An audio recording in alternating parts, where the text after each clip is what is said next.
হরে কৃষ্ণ। কেমন আছেন সবাই? সমস্ত বৈষ্ণব ভক্তবৃন্দ চরণে আমার কোটি কোটি প্রণাম। আশা করি আপনারা সকলে খুবই ভালো আছেন। আবার চলে এসেছি বাঙালি ঘরকন্যা উইথ কৃষ্ণ সেবা নতুন একটা ভিডিও নিয়ে। পুরো ভিডিওটা দেখতে থাকুন, আশা করি আপনাদের ভালো লাগবে। আজকের ভিডিওটা আমি ঠাকুর ঘর থেকেই শুরু করলাম। এখন আমি মহাদেবের অভিষেক করছি। তো ভাবলাম অন্যদিন তো রান্নাবান্না দিয়ে শুরু করি, তো আজকে ভাবলাম ঠাকুর ঘর থেকেই শুরু করি। তো এখন আমি মহাদেবের অভিষেক করে নিচ্ছি সুন্দর করে, ঘি মধু সব কিছু দিয়ে মহাদেবের অভিষেক করে তারপরে রান্নাঘরে যাব ভগবানের জন্য ভোগ রান্না করতে। দেবাদিদেব মহাদেব তো ভীষণই সরল প্রকৃতির, সে একটুতেই সন্তুষ্ট হয়ে যায়। তাই তাকে অত কিছু না দিয়ে শুধু একটা বেলপাতা দিলেই সে সন্তুষ্ট। তবুও আমরা সব কিছু দিয়ে মহাদেবের অভিষেক করতে চাই, তাই না? তো মহাদেবের অভিষেক হয়ে গেছে, আমি বেলপাতা দিয়ে দিলাম। এখন প্রণাম করে এখন চলে যাচ্ছি রান্নাঘরে। এদিকে রান্নাঘরে আমি আগে ডালটা ভিজিয়ে রেখেছিলাম, আর এদিকে সবজিটাও এসে বানিয়ে নিয়েছি। সবজিটার মধ্যে সব কিছু সবজি আছে, শিম আলু সব কিছু মিলে একটা মিক্সড সবজি বানিয়ে নিয়েছি। আর এই যে প্রেশার কুকারে আমি ছোটো ছোটো দেখে আলুগুলোকে সেদ্ধ করে নিয়েছি। তো আগে সবজিটা বসাবো, তো সবজিটা আমি একটু ধুয়ে নিচ্ছি। সবজিটা ওই সব কিছু সবজি ঝিরিঝিরি করে, মানে খুব ঝিরিঝিরি না, একটু সাইজ মতন করে সব রকম সবজি দিয়েছি। শিম ছিল, শিম দিয়ে দিয়েছি, আলু, ফুলকপি, এগুলো সব দিয়ে একটু ভাজা হবে, একটু কালো জিরা কাঁচা লঙ্কা দিয়ে ভাজাটা করব। তো হচ্ছে সব সবজিগুলো শুকিয়ে যাচ্ছিলো, তো যদি না করি তাহলে আবার নষ্ট হয়ে যাবে, আরও শুকিয়ে যাবে। তো সেই জন্য আমি এই সবজিটা বানিয়ে নিলাম। কড়াইয়ের মধ্যে সরষের তেলটা দিয়ে দিচ্ছি, এর মধ্যে একটু শুকনো লঙ্কা আর কালো জিরা ফোড়ন দিয়ে এই ভাজাটা বসিয়ে দেবো। এদিকে তেলটা গরম হয়ে গেছে, এখন আমি সবজিগুলো এর মধ্যে দিয়ে দিচ্ছি। সবজিগুলো দিয়ে একটু নাড়াচাড়া করে নেব, আর এর মধ্যে হলুদ আর নুনটা পরিমাণ মতো দিয়ে দেবো। ততক্ষণ এটা হতে থাক। আর এদিকে তো আমার সব কিছু তো আর ক্যামেরাবন্দি করা যায় না, ঠাকুর ঘর থেকে এসে আগে সবজিটা বানিয়ে নিলাম, আর এদিকে আলুটাও সেদ্ধ বসিয়ে দিয়েছি। তো সবজিটা বানাতেও তো একটু সময় লাগে, তারপরে এই যে বসিয়ে দিলাম। তো সব কিছু জোগাড়জান্তি করা হয়তো সব কিছু দেখানো সম্ভব হয় না, তো যেটুকু পারি সেটুকুই চেষ্টা করি। এটা হতে থাক, এটা একটু ঢাকা দিয়ে দিলাম সবজিটার মধ্যে, এটা হতে থাক।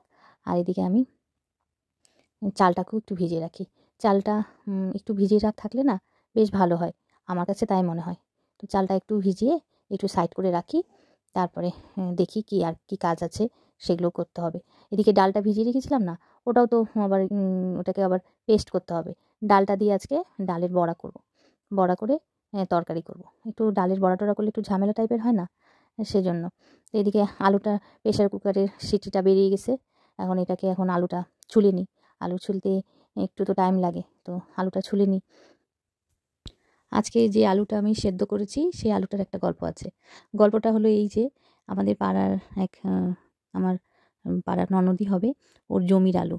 তো এটা আমার যাকে দিয়েছে, বলছে বৌদি আমার জমির আলু। তো আমার যা আমাকে বলছে দিদিভাই তুই এই আলুটা আমাকে দিয়েছে। তো আমি বললাম ঠিক আছে, তাহলে ভগবানের সেবায় এই আলুটা লাগাবো। তো যাই হোক, নিজের বাড়ির তে জমিতে লাগানো, তো তাই এটা একটু স্পেশালি আলু, তো সেই আলুরই আজকে আমি বানাবো। এদিকে আলু ছুলছি, আর এই পাশে আমি একটু এই সবজিটাও দেখে নিচ্ছি কতটা হয়েছে কিন্তু আরেকটু বাকি আছে। আর এই করতে করতে আর আমারও আলু ছেলা পাই শেষের দিকে, আর অল্প কয়েকটাই বাকি আছে, হাতের কয়টা হলেই আমার আলু ছেলাটা শেষ হয়ে যাবে। তো আজকে এই স্পেশাল আলু দিয়ে বড়া দিয়ে তরকারি করব। যাক, আমার আলু ছেলা হয়ে গেছে। এখন এই যে আলুর চোচাগুলো পড়ে আছে, এটা একটু পরিষ্কার করে রাখি, পরিষ্কার করে দিয়ে আসি। এই চোচা টোচাগুলো সব এক জায়গায় রাখি, গরু খাবে বলে গরুকে দিয়ে দিই সমস্ত সবজির চোচা। এখন এই পাশটা সব পরিষ্কার হয়ে গেল, এদিকে সবই রেডি। এখন আমি এই যে ডালটা ভিজিয়ে রেখেছিলাম, একদম ভিজে গেছে, ছোলার ডাল। তো সেই ডালটার মধ্যে এই যে একটু আদা আর একটু লঙ্কা দিয়ে দিলাম, এটা দিয়ে পেস্ট করে নেব।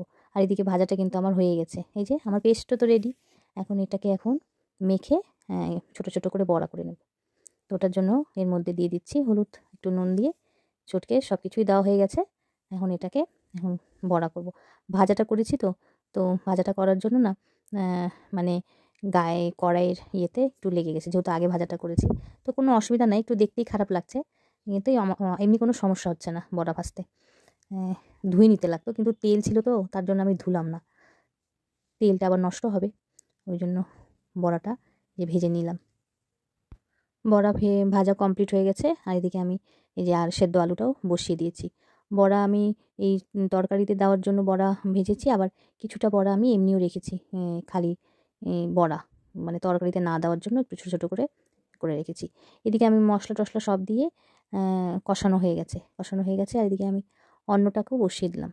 এদিকে এটা কষছে, আর এদিকে ওদিকে অন্নর জন্য জলটাও বসিয়ে দিয়েছি। ওদিকে হতে থাকবে, না হলে তো দেরি হয়ে যাবে না। এই যে দেখুন একদম কষা কষা হয়ে গেছে। এর মধ্যে এখন জল দিয়ে দেব। একদম পুরো কষা হয়ে গেছে। এই যে জলটাও দিয়ে দিলাম। এটা ফুটবে, এর মধ্যে বড়া দিয়ে তারপর নামিয়ে নেব। ভালো মতন ফুটবে। আর ওই পাশে আমি ওইদিকে অন্নটা চালটা ধুয়ে রেখেছিলাম, সেই চালটা এখন দিয়ে দিচ্ছি হাঁড়ির মধ্যে। জোগাড় করা থাকলে রান্না করতে পটপট হয়ে যায়। আর যদি আগে মাথায় থাকে যে আজকে আমি এই রান্নাটা করব, তাহলে লাইন মতন সব কাজ হয়ে যায়। আর যদি ভাবি না যে কী রান্না করব, তাহলে সব গোলমাল আর অনেক লেট হয়ে যায়। তো আজকে এই যে এত বেলায় এসে এইটুকু রান্না করলাম, তো হয়ে গেল। বেশি তো রান্না করি না, অল্পই রান্না করি। যেটুকু করলাম, অনেক পদও করতে পারি না। তা আজকে বড়া টড়া দিয়ে রান্না করতেও কিন্তু অনেকটাই সময় লাগে। তো যাই হোক, আমার ঝোলটাও ফুটে গেছে। আর এদিকে এখন আমি বড়াগুলো এর মধ্যে দিয়ে দেব। আমি রান্নার মধ্যে শুকনো লঙ্কার গুঁড়ো এগুলো ব্যবহার করি না। আমি ফোড়নের মধ্যে শুকনো লঙ্কা ব্যবহার করি ঠিক, কিন্তু আমি রান্নার মধ্যে শুকনো লঙ্কার গুঁড়ো কালারের জন্য তাও ব্যবহার করি না। টমেটোটা ব্যবহার করি, তাতেই কালারটা চলে আসে ভালো। আর ভগবানের জন্য রান্না করি, বেশি ঝালও দিই না, কাঁচা লঙ্কা দিই, বেশিও দিই না, কাঁচা লঙ্কা বাটাটাই দিই। আর কাঁচা লঙ্কার মধ্যে যদি লাল লাল লঙ্কা থাকে তাহলে কালারটা ভালো আসে। তো সবসময় তো আর কাঁচা লঙ্কার মধ্যে লাল লাল থাকে না, মাঝে মাঝে পাওয়া যায়, তখন দিই। তো কালারটা বেশ ভালোই এসছে। এদিকে আমার অন্নটাও হয়ে এসছে। এখনই এই যে হয়ে গেছে আমার অন্নটা। এখন আমি অন্নটাকে নামিয়ে নিলাম, ওই মাঠটা ছেঁকে নিই। এদিকে আমার অন্নটাও হয়ে এসছে, আর এদিকে কিন্তু আমার সমস্ত রান্না হয়ে গেছে। এখন ভগবানের ভোগের থালাটা এখন আমি সাজিয়ে নেব। তারপরে ভগবানকে ভোগ নিবেদন করে আপনাদের সকলকে ভগবানের ভোগ মহাপ্রসাদ দর্শন করাবো। আজকে এই যে অন্নটা হয়ে গেছে, আজকে কি রান্না করেছি সেগুলো একটু আপনাদের দেখিয়ে নিই। এই যে ভাজা করেছি, আর এই যে পাশে একটু বড়া রেখে দিয়েছি, ভগবানের থালায় সাজিয়ে দেবো। আর এই যে বড়া করে দিয়ে আলু সেদ্ধ করে তরকারি, এইটুকুই রান্না করেছি।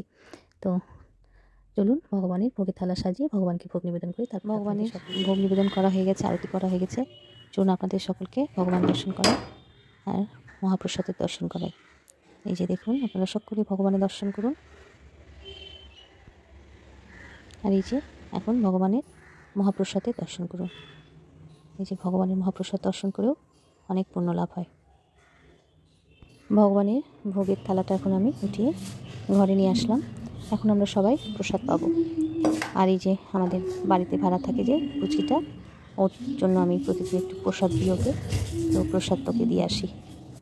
তো আজকের ভিডিওটা আমি এখানেই শেষ করছি। আবার দেখা হবে নতুন একটা ভিডিওতে। সবাই খুব ভালো থাকবেন, সুস্থ থাকবেন, সাবধানে থাকবেন। আমার ভিডিও যদি আপনাদের ভালো লেগে থাকে তাহলে অবশ্যই লাইক, শেয়ার, সাবস্ক্রাইব করবেন। আর যদি আপনি ফেসবুকে দেখেন তাহলে আমার পেজটাকে ফলো করে দেবেন। আর আপনারাও পারলে ভগবানকে ভোগ দিয়ে প্রসাদ পাবেন। আর যারা ভোগ দিয়ে প্রসাদ পান তাদের তো অনেক সৌভাগ্য। তো যাই হোক, আজকের মতন আসি। রাধে রাধে, হরি বল।